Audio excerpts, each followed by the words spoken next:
Recording studio Jadavpur. Music by Mohan Yadav.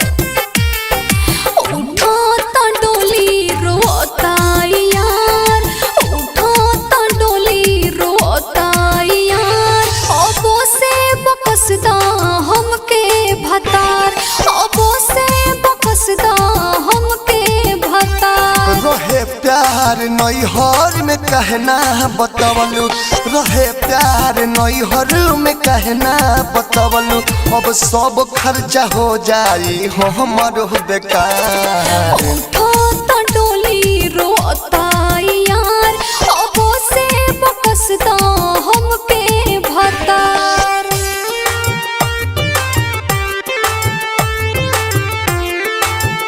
Balaji recording studio Jadavpur. Music by Mohan Yadav.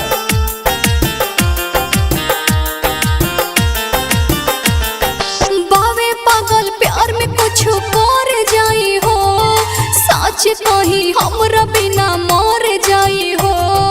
बावे पागल प्यार में कुछ कर जाई हो, सच कही हमरा बिना मर जाई हो।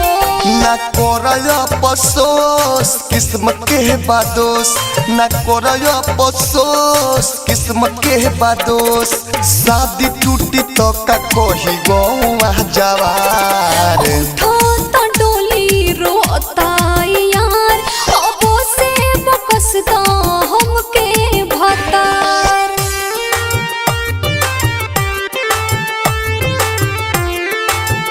Balaji recording studio Jadavpur.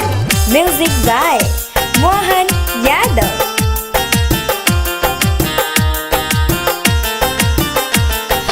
डोली पर से हमरा के उतार दीजी, नहीं तो ओकरा संगे हमके मार दीजी।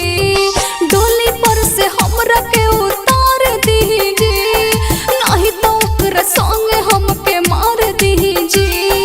बात तोहरो करे जा चिरेला, दूरग सबे दर्दी अक्सर लोर गिरेला, विदेशी यादों के जा तू कोई दीदार। उठाता डोली रोता यार, उठाता डोली रोता यार, अबो से बकसदा हमके भतार, अबो से बकसदा हमके भतार। रहे प्यार नैहर में कहना बतवलू, रहे प्यार नैहर में कहना बतवलू, अब सब खर्चा हो जाई हमर बेकार।